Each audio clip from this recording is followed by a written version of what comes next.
So, yep, it's just present in a later date. Okay, I'll gotta do that. So the thing is, uh, some reasons for this work.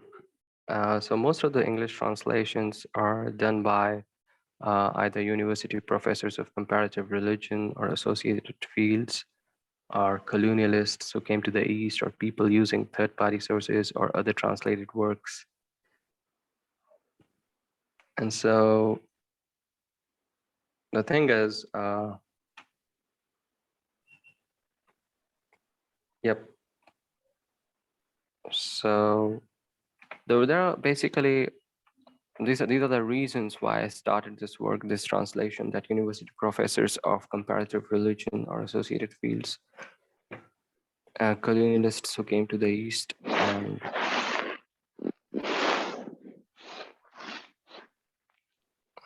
hello everybody. So I'm just gonna explain the reasons for this work, which is the translation of the Infinite Life Sutra. So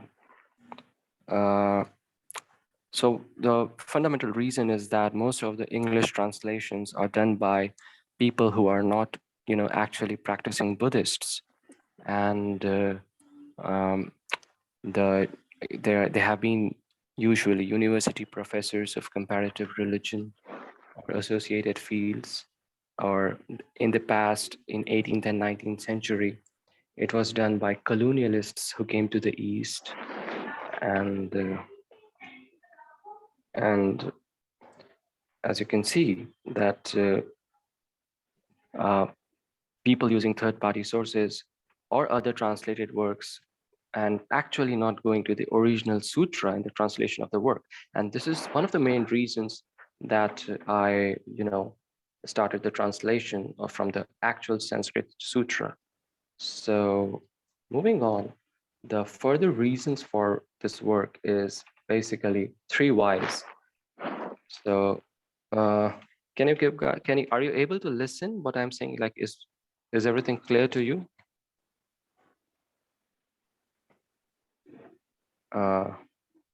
So I hope that, okay. So the first why is that we need a approach which suits the 21st century. The approach adopted should not be very mechanical, in a sense that it's just word-to-word translation. And the second why is that we must have a working definition of a Sukhavati, so that at least we are clear on ground, like what we are talking about.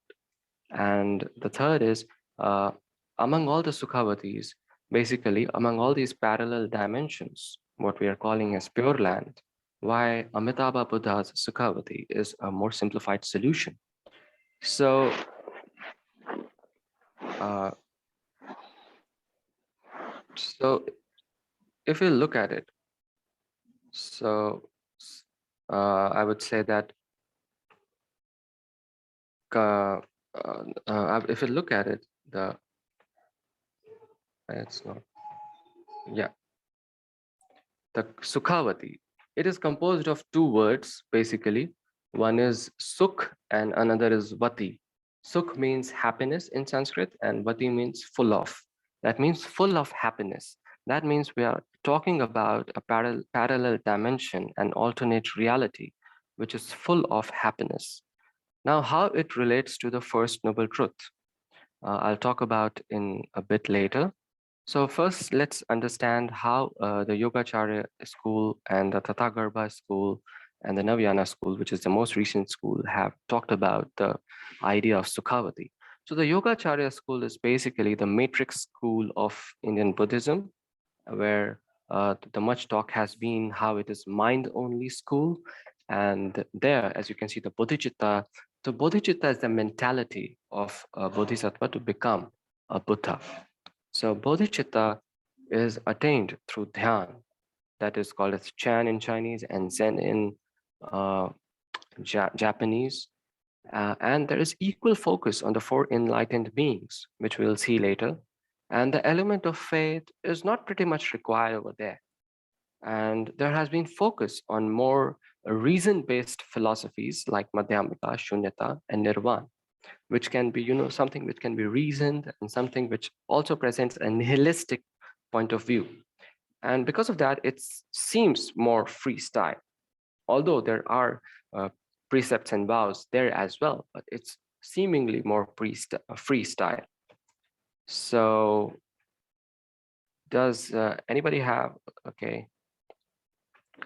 So another part is that Tatagarbha school. Tatagarbha school is uh, the, the school from which the Chinese Pure Land Buddhism gets most of its philosophy, that it counts it as the Sukhavati, the Pure Land, as a real place. And the bodhicitta is thought to be achieved through paramitas and karma. So that's why we see that element of vows like Samanpadra's vows and precepts gain more importance over there. And the element of faith becomes an important aspect over there. And as it goes like that, the focus on rebirth is also, instilled and invoked in the Tathagarbha school. And you can see much of the Chinese Pure Land Buddhism philosophy has inherited from Tathagarbha school of Indian Buddhism. So as we see these two philosophies, and there has been conflicts and also contributions among the Yogacharya school as well as the Tathagarbha school. But what I'm going to talk about is Navayana school of philosophy and how it sees the Sukhavati, the concept of Sukhavati. So the concept of Sukhavati is that it is a possible alternate dimension. So when we are talking about a possible alternate dimension, we are talking about that there is a reversal of the first noble truth. Because of the first noble truth, there is, I would say, there is dukh or suffering, which is prevalent in this world. So, oh, hello, my book doctor. So I hope, do you have any questions till now? I would like to hear if you have any questions, or I'll just go ahead.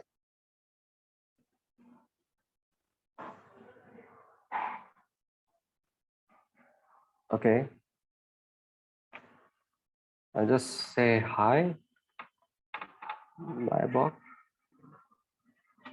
and I'll just go ahead.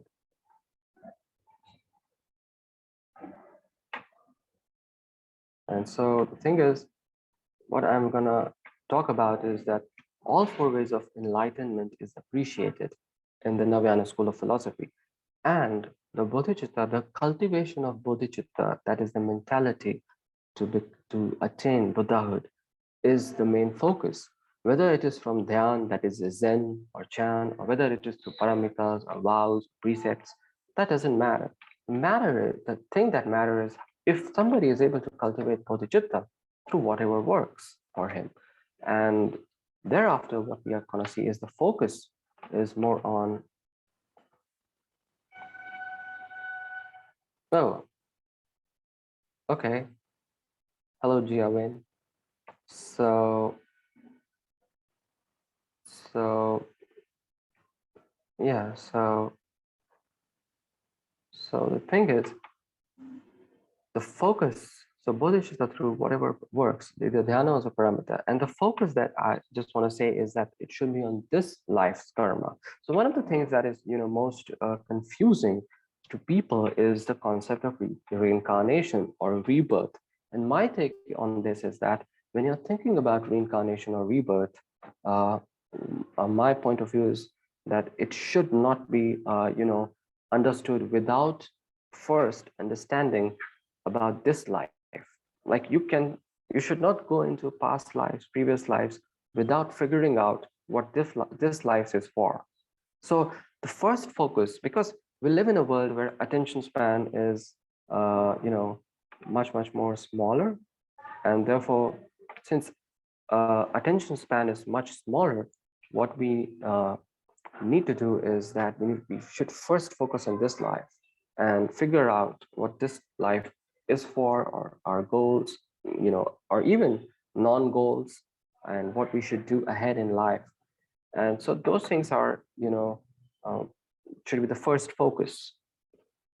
Moving on to further, I would say, uh, the concept of from the concept of Sukhavati that we have now cleared on somewhat to some extent, that why Amitabha Buddha's Sukhavati is the most sought after one, or it is most discussed one. So the thing is uh, that Amitabha Buddha's Sukhavati is, as we see through various sutras, through various practices, that it and across different cultures, that it is the best equipped Sukhavati for attaining Buddhahood and finally Nirvana. So the thing is that it is primarily based on practice of Anusmriti, which is called as Nianfo in Chinese, and which is a realization of one's entire set of past karma and memories. And now it is very important to note that when I'm talking about memories, it is his thoughts and whatever the person has remembered or thought of in previously.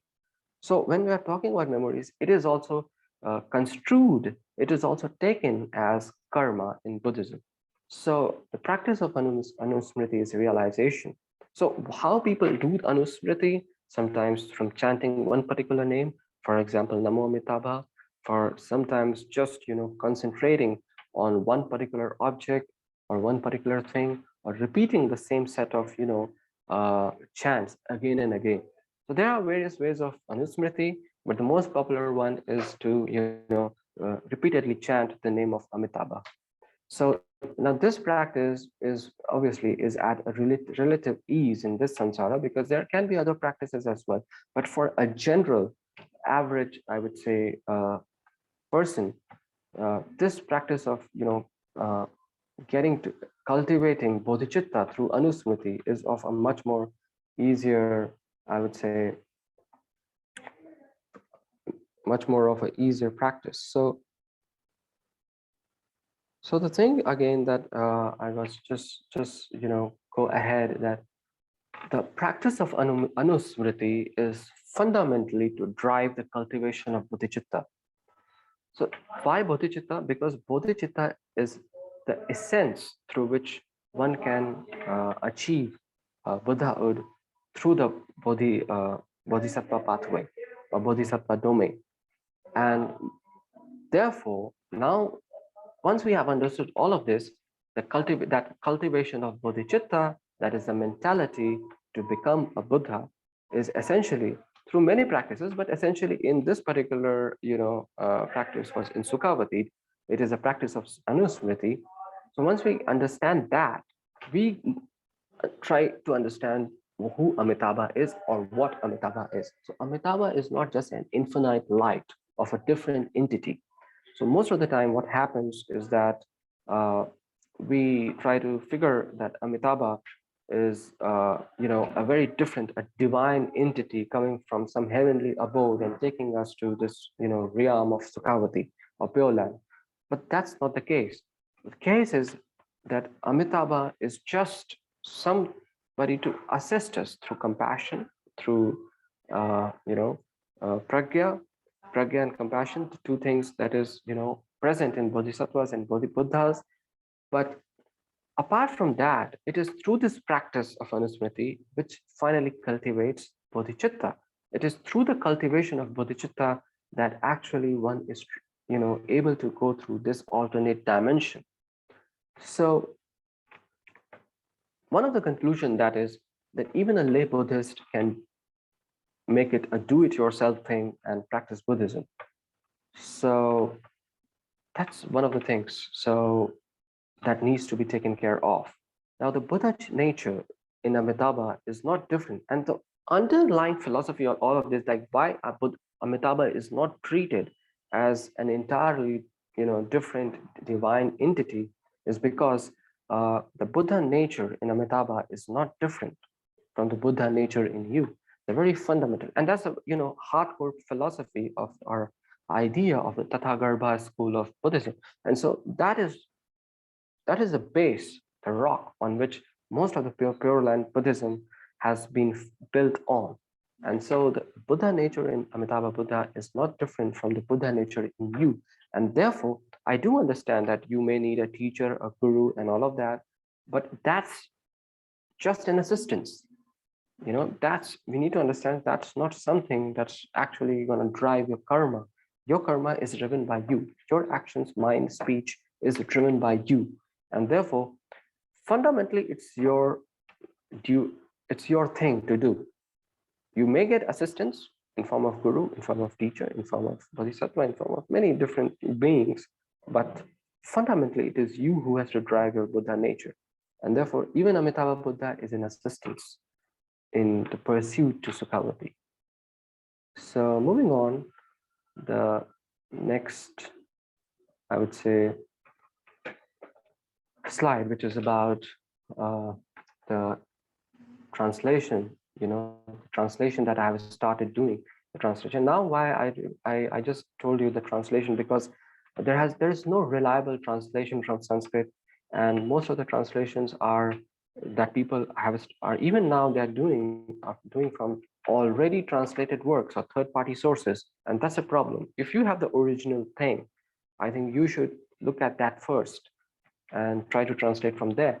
And the thing is, the thing is, when I'm talking about the sutra, it's a very long sutra, the Sukhavati View Sutra, which is also called as Infinite Life Sutra, or which is also called as, this particular sutra is also called as the longer Sukhavati View Sutra. But in general, it is called as Infinite Life Sutra. And the thing is that it is a very long sutra. I'm just going to talk about the introductory para. The introductory para of this sutra, as in Sanskrit, is written here, is displayed on your screens. And the thing is that this particular introduction, many people call it's a dedicatory verse, or it's a verse for dedication, but that's not the case. It's fundamentally a verse to set a particular context for the entire sutra. So this is very important, that what kind of mindset a person should have is told here to study the further of the sutra. So this is to ask me, this is the most important part of the sutra, because if this is not actually understood, the rest of the sutra is not understood, because you have not set the context to which the things are being talked about, and you have not actually mentally adopted that mental framework or mental mindset to understand the sutra.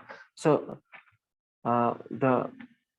it's basically in the introductory verse or introductory paragraph, it's the 5 sentences which are talked about, which are described. So these 5 sentences in Sanskrit, I'll just recite as it is. It goes like this: Om Namo Ratnatrayay, Om Namo Shri Sarva Buddha Bodhisattvebhya, Namo Dash Digananta Prayanta Loka Dhatu Pratishtebhya, Sarva Buddha Bodhisattva Chare, Shravak Pratek Buddhebhya, Atita Nagat Pratyutpanebhya, Namo Amitabhaya, Namo Achintya Gunaratmane. So these are the 5 verses in Sanskrit. These are the 5 sentences in Sanskrit, which is to set the context here for the entire sutra. So I'll just go on. So the very first and foremost sentence is about the introductory para, that is translation of which states that Om Namo Ratnatraya, which means Om Namo 3 jewels. Ratna means jewels and Traya means 3. So it means that first and foremost, we should imbibe the concept of 3 jewels. What are the 3 jewels? The 3 jewels in Buddhism are Buddha, Sangha, and Dharma. Now, this Buddha, Sangha, and Dharma at a deeper level corresponds to practice, knowledge, practice, and cessation, that is nirvana. So these are the methods which should be imbibed first, that a person in his mind should invoke the idea of the Buddha, Sangha, and Dharma. So once that is done, then the next sentence should be recited or should be invoked within mental framework. So that is Om Namah Shri Sarva Buddha Bodhisattvebhya. So when we are looking at this particular verse, it translates as Om Namo all noble Buddhas and Bodhisattvas. So basically, this is a unique identifier of the Mahayana school of Buddhism, because now we are talking about all the Buddhas and Bodhisattvas and trying to invoke that idea into our mind. And once we are doing that, what we are trying to do is, I'll just take a halt and ask if anybody has any questions right now. They can ask, they can feel free to ask. Hello. Does anybody has any question? Okay. Okay, I'll just go ahead and so what I was trying to say is that this translation that I'm talking about, Om Namo all noble Buddhas and Bodhisattvas. So basically, when you're talking about that, Buddhas and Bodhisattvas, we are talking about the Bodhisattva pathway of Shramana. Now, Shramana is exploration towards liberation, mukti, moksha, nirvana, the ultimate freedom that a human being can, or a sentient being can achieve.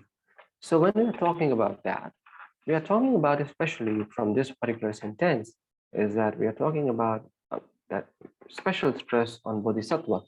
Why? Because a bodhisattva is a being that can delay his own enlightenment, his own nirvana, for the benefit of his own Buddhahood, for the benefit of others. So repeatedly, as we see in Mahayana, bodhisattvas became the central, I would say, or the most celebrated way of shramana or exploration. And the reason for that is that bodhisattva is doing the supreme act of kindness to delay his own Buddhahood. So that's why bodhisattva pathway of shramana is actually to be invoked in one's mind by reciting this particular sentence. Now, moving on, that is to the next sentence, that is sentence number 3, part 1. So the sentence number 3, part 1 is basically, invoking the idea of all the, various realms mentioned in Buddhist cosmology. So Buddhist cosmology basically mentions 10 lokadhatus. Lokadhatu means root universes, or generally speaking, realm.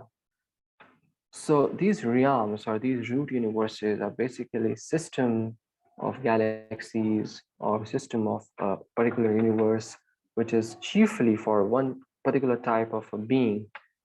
So as you can see in the picture, that these 10 lokadhatus or 10 universes are mentioned. One is for 4 of these universes are for enlightened beings, and 6 of these universes for unenlightened beings. So I'll just read the Sanskrit verse, which goes like this: Namo dash dignanta prayant lok dhatu pratishte tebhya. So once we are talking about this, so Namo means, to invoke the idea, to bow towards the invocation of a particular idea in mind, to have that sort of meditation mind. And then dash means 10, dig means sky, anant means, as you can see, anant means limitless, endless, aprayant means unbounded, something which is without bound, any fence without boundaries. Lokadhatu, as I explained, universes, and Pratishthit means noble, and Abhya means relating to or referring to. This is all what these Sanskrit words mean over here. And when I'm also translating this,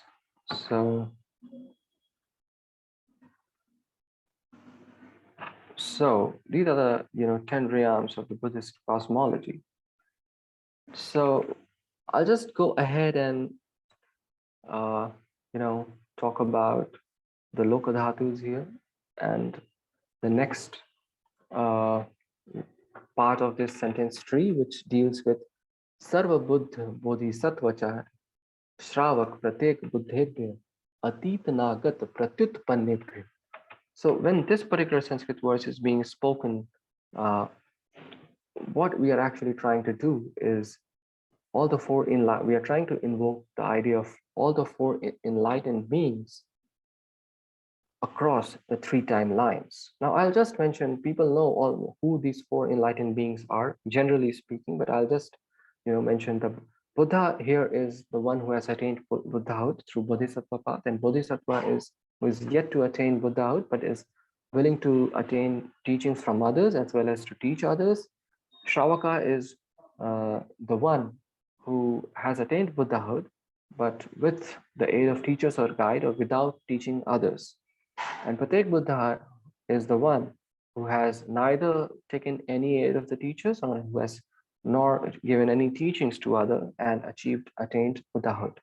So in this class, you can see the Pratyek Buddha is the lowest form of the enlightened being. Shravaka is the next higher path, and Bodhisattva is the next, is assumed to be is the second most enlightened being, and the Buddha is the most enlightened being.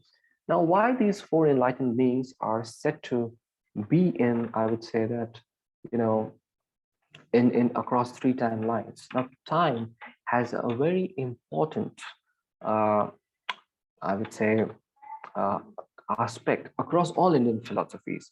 Why? Because it is fundamentally time which tells us how we think. Because the past is just memories, or the thoughts we already had. The present is the experiences, our responses, our current thoughts. The future is our imagination. So fundamentally, when we are saying that all these four enlightened beings are to be invoked across three timelines, what we mean is that across the three ways of our own thinking, that is, the notion of Buddhahood exists in all three ways of thinking, in our memories, in our current responses, and in our imagination. That means that we are transcending the very concept of Buddhahood in every possible way of thinking as it can be. So that's the very fundamental teaching that's here. And so these two verses, that is the part 2 and part 1, are to be spoken together. That forms of one sentence, that is sentence 3. And that's why I would say the Buddhist cosmology, which was explained in the previous slide, which is this slide, in this slide, the worldview of the Buddhist worldview and the four enlightened being across 4 lifetimes are to be understood together. So moving on, I would say the sentence number 4, which is about Namo Amitabhaya. So the very interesting thing is now we are actually saying Namo Amitabha. So that means once we have, invoked the idea about, I would say, Buddhist cosmology, all the 4 enlightened beings, and the 4 different ways of thinking across time. Once we have done all of that, then what we are trying to do is we are trying to invoke the idea of Namo Amitabha, that is, idea of Amitabha.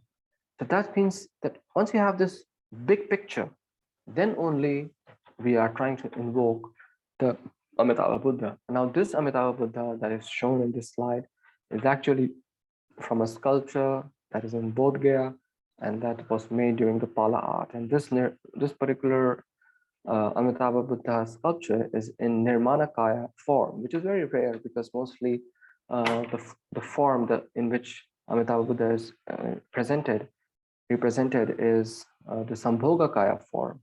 And this is more like, I would say, normal form, Nirmanakaya form, the normal body form. So moving on, the sentence 5, which is the last sentence, which deals with Namo Achintya Gunantaratmane. So I would just say that here Namo Achintya. Achintya means inconceivable. And Gunantaratmane means Gunantar means of a different quality, of a magnificent quality or unique qualities. So basically, what we are trying to mention here that we are trying to invoke the thought of Amitabha again with his inconceivable and endless qualities. So the thing is that here we are taking the level of our invocation to the next level, because now that we have this entire worldview, four enlightened beings, and the idea across spanning all the three timelines, what we are trying, and we have invoked Amitabha, what we are trying to do, we are trying to elevate the thought invocation of Amitabha to another level. That is, that we are fundamentally talking about the inconceivability of Amitabha Buddha and his endless quality. And this is very likely to appear because when we are talking about that, Amitabha Buddha, his infinite light, and the magnificence of his qualities, his many kalpas, eons of samadhi, and the Sukhavati itself, he may appear as inconceivable, and that's something that we are, bringing in our thoughts over here. This is the last sentence which concludes the the the invocation, which the introductory para of the Sanskrit Sutra. So that's it for now. Like I was just going to discuss the introductory paragraph, and Namo Buddhaya. This is my Instagram channel. You can feel free to join it. Message me any questions if you have, and that's it for today. And let's have a heart of dependent origination mantra played. So I'll just stop the recording.